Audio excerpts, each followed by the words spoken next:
नमस्कार मित्रांनो, परत एकदा आपलं खूप खूप स्वागत आहे आपल्या सर्वांच्या लाडक्या महाडीबीडी स्कॉलरशिप ऑफिशियल या चॅनलवरती। आणि आज तुमच्यासाठी घेऊन आलो खास आणि खास महिलांसाठी 30% आरक्षण। मग कसं घ्यायचं हे आरक्षण, त्यासाठी कुठल्या स्टेप्स फॉलो करावे लागतात, काय प्रोसेस करावी लागते, सगळ्या गोष्टीची सविस्तर चर्चा याच व्हिडिओच्या माध्यमातून। तर तुम्हाला पण हवं आहे का महिला 30% आरक्षण प्रमाणपत्र? मग ते कसं मिळवायचे पहा। सर्वप्रथम आपण महाडीबीटी स्कॉलरशिप ऑफिशियल या चॅनलवरती नवीन असाल, अद्याप या चॅनलला सबस्क्राइब केलं नसेल तर चॅनलला सबस्क्राइब करून टाका आणि बेलच्या आयकॉनला हिट करून टाका, यामुळे नवीन येणारा व्हिडिओ सर्वात अगोदर तुमच्यापर्यंत पोहोचेल। तर सर्वप्रथम आपण येऊयात आपल्या लॉग इन मध्ये। आपण महाऑनलाईन मध्ये लॉग इन केलेले आयडी पासवर्ड टाकून आणि याच्यामध्ये सोशल जस्टिस डिपार्टमेंट नावाचं एक ऑप्शन आहे। याला जेव्हा तुम्ही क्लिक करता तेव्हा स्क्रोल डाऊन करा आणि खालच्या साईडला तुम्ही पाहू शकता की 30% महिला आरक्षण प्रमाणपत्र इथे दिलेलं आहे। तर याला सर्वप्रथम आपण क्लिक करून घेऊयात आणि हे आरक्षणासाठीचं जे सर्टिफिकेट आहे याला अप्लाय करण्याच्या अगोदर याच्याबद्दल थोडीशी डिटेल्स ब्रीफ मध्ये जाणून घेऊयात। पहा की महिला 30% आरक्षण प्रमाणपत्र जे आहे तर याचा मेन पर्पज काय की गव्हर्नमेंट मध्ये वेगवेगळ्या जागा किंवा भरती निघत असते व या भरतीमध्ये महिलांसाठी स्पेशल 30% आरक्षण असतं। पण हे बऱ्याच महिलांना माहित नसतं। त्यांना काय वाटतं की आपण जर अर्ज केला आणि त्याच्यामध्ये जर आपण जेंडर मध्ये फिमेल निवडलं तर आपण बाय डिफॉल्ट त्या आरक्षणासाठी पात्र होतो, पण असं अजिबात नाहीये मित्रांनो। याच्यासाठी आपल्याला काय करावं लागतं की तुम्हाला तसं जर करायचं असेल त्यासाठी एक 30% महिला आरक्षण प्रमाणपत्र हे काढून घ्यावं लागतं आणि हे वेगवेगळ्या भरतीमध्ये त्याच्यामध्ये सेपरेट आरक्षण रिझर्व ठेवलेलं असतं। इन केस एखाद्या महिलेने फिमेल निवडून जर ऍप्लिकेशन केलं आणि हे जर प्रमाणपत्र नसेल तर त्या व्यक्तीचा सर्वसाधारण मध्ये हा अर्ज जातो, पण त्याच्याकडे जर हे आरक्षण प्रमाणपत्र असेल तर त्याला त्या ठरलेल्या आरक्षणाचं क्रायटेरियामध्ये ती व्यक्ती हे पकडली जाते किंवा त्याच्यामध्ये त्याला आरक्षण दिलं जातं। ओके, तर आय होप ही माहिती तुमच्या लक्षात आली असेल। आपण वळूयात त्यांच्या कागदपत्राकडे। आता कागदपत्रामध्ये पहा की एक मी नोटपॅड मध्ये ओपन करून घेतो आणि सोप्या आणि सिम्प्लिफाईड व्हर्जन मध्ये तुम्हाला माहिती सांगण्याचा प्रयत्न करतो। तर इथं सर्वप्रथम लिहूयात आपण 30% वुमन रिझर्वेशन किंवा वुमन रिझर्वेशन सर्टिफिकेट म्हणूयात। चल, याच्यामध्ये पहा आधार लागणारे, मतदान लागणारे, राशन लागणारे, स्वघोषणा जे असतात तर हे एका फॉर्म बरोबरच असतात। जेव्हा तुम्ही हा फॉर्म घेता तर त्याच्या बरोबरच असतात। याला आपण अल्टरनेट किंवा जसं की आपण हे अप्लाय करतो कोणतं नॉन क्रिमिनल सर्टिफिकेट, तशी सेम प्रोसेस आहे। याच्यामध्ये जास्त कॉम्प्लिकेटेड किचकट असं काही नाहीये। याच्यामध्ये पहा आणखी आपल्याला इन्कम सर्टिफिकेट एक जोडावं लागतं। इन्कम सर्टिफिकेट जे काढायचे तुम्हाला तर ते मात्र 3 वर्षाचं पाहिजे। लिहिले। आता याच्यामध्ये तुम्हाला मी थोडं आणखी सिम्प्लिफाईड करतो की हे जे कागद आहेत हे फादर किंवा ऍप्लिकंट। आता ऍप्लिकंट म्हणजे कोण म्हणताल तुम्ही? ऍप्लिकंट म्हणजे मोठा भाऊ होऊ शकतो, मोठी बहीण होऊ शकते, आई पण होऊ शकते, तर किंवा चुलते, तर हे अर्जदार होऊ शकतात।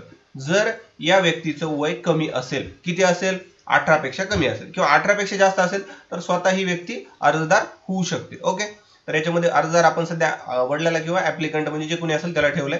आधार, मतदान, राशन, स्वघोषणापत्र, इन्कम सर्टिफिकेट। त्याचबरोबर आपल्याला इथे शेती असल्यास 7/12 किंवा भूमिहीन प्रमाणपत्र किंवा भूमिहीनचं घोषणापत्र म्हणतो आपण, स्वघोषणापत्र म्हणूया त्याला आपण, ते इथं द्यायचं आहे। आणि ज्या व्यक्तीचं, ज्या लेडीजचं काढायचं आहे त्याला आपण इथं बेनिफिशियरी असं म्हणूया, त्यांचं आपल्याला 2 गोष्टी द्याव्या लागतील। एक आहे आधार कार्ड आणि 2 आहे टीसी और निर्गम। ओके, तर हे डॉक्युमेंट लागतं। याला स्क्रीनशॉट करून घ्या म्हणजे तुम्हाला हे लक्षात येईल। चला, आता डॉक्युमेंट तुम्ही स्क्रीनशॉट केला नसेल तर परत एकदा ओपन करतो। स्क्रीनशॉट केलाय आय होप। आणि आता याला आपण मी जरा मिनिमाइज करून घेतो आणि आपल्या ऑनलाईन ऍप्लिकेशनच्या प्रोसेसकडे वळूयात। पुढे सुरू करा या बटनाला क्लिक करून घ्या।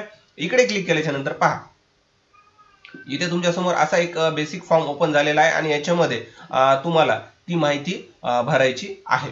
तर सर्वप्रथम वडिलांच्या नावाने भरायचे असेल तर अर्जदारामध्ये वडिलांचं टाका किंवा डायरेक्ट तुम्हाला त्या महिलेच्या नावाने जरी भरायची असेल तर तुम्ही ती माहिती भरू शकता। ओके, तर आपण डायरेक्ट महिलेच्या नावाने भरूया। तर इथे आपण लग्न जर झालेलं असेल तर श्रीमती किंवा सो, आणि लग्न झालेलं नसेल तर कुमारी निवडायचं। तर चला आपण सर्वप्रथम कुमारी निवडूयात।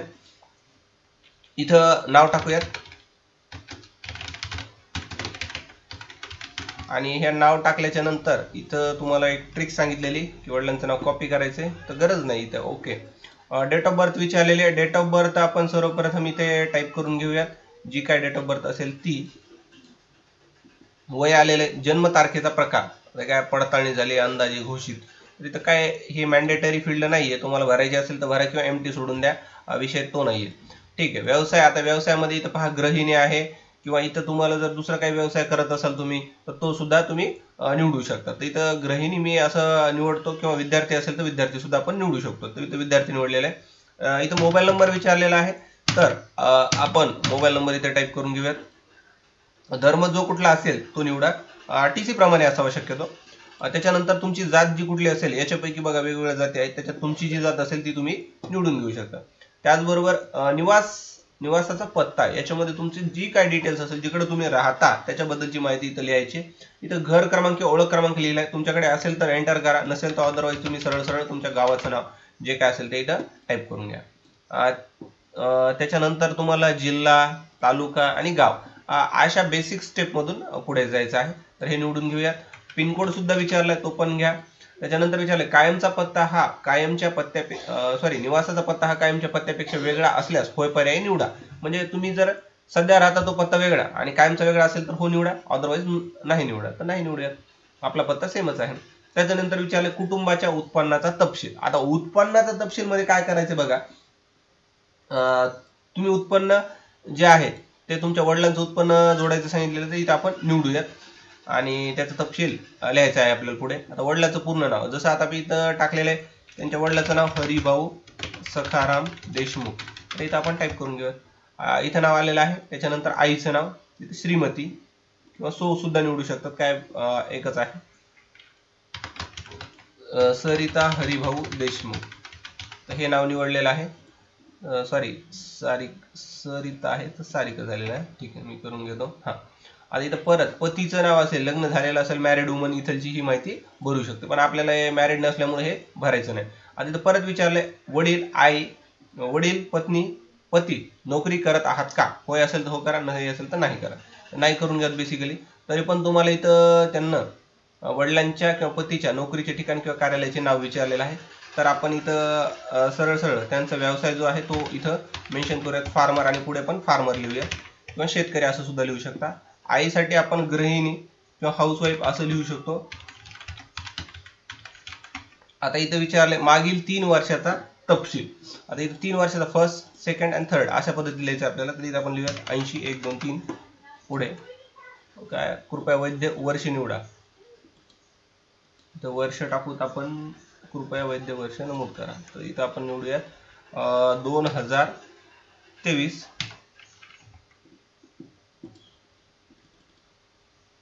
काय म्हणते, कृपया वैद्य वर्ष नमूद करा पासून रकान्या वर्षापर्यंत असू नये. 1 मिनिट आपण पाहूयात.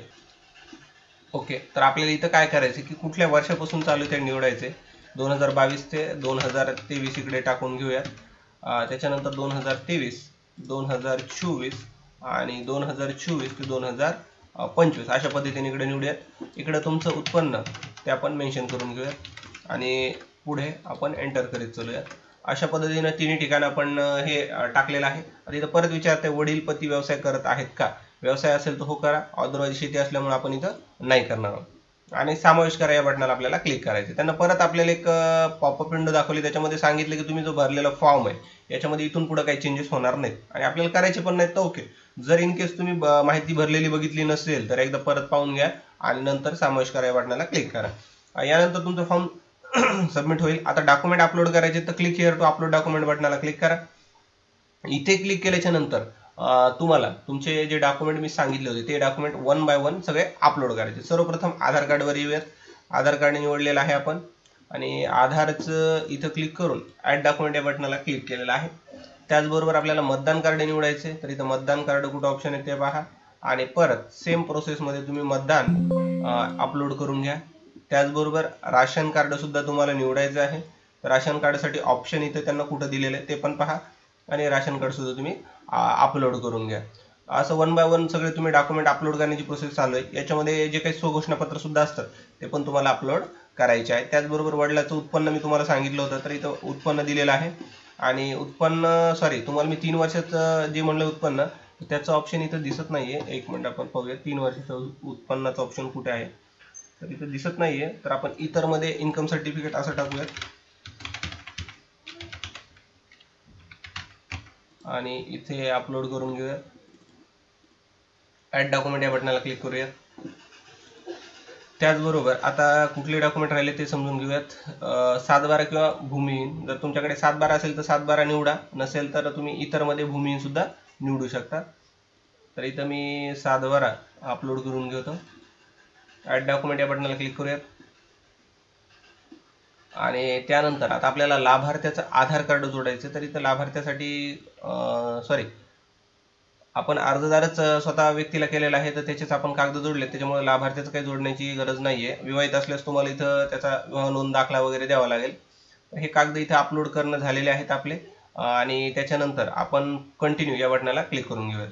इथे क्लिक केल्याच्या नंतर आता तुमच्यासमोर फोटो अपलोड करायचा ऑप्शन आहे आणि त्या लेडीजचा, त्या व्यक्तीचा तुम्हाला फोटो अपलोड करायचा आहे. पण आता हा एक डमी ॲप्लिकेशन असल्यामुळे त्या व्यक्तीचा मी फोटो अपलोड करतोय आणि पुढे कंटिन्यू या बटनाला क्लिक करतोय. आता इथं क्लिक केल्याच्या नंतर तुमच्यासमोर एक पेमेंटची स्क्रीन येईल, ज्याच्यामध्ये तुम्ही भरलेलं पेमेंटची स्क्रीन आलेली आहे. याच्यामध्ये तुम्हाला जे काही ऑप्शन असतील ते तुम्हाला पेमेंटचे ऑप्शन शो होतील. त्याच्यापैकी तुम्हाला हवा असलेला ऑप्शन निवडा आणि पे नाऊ या बटनाला क्लिक करा.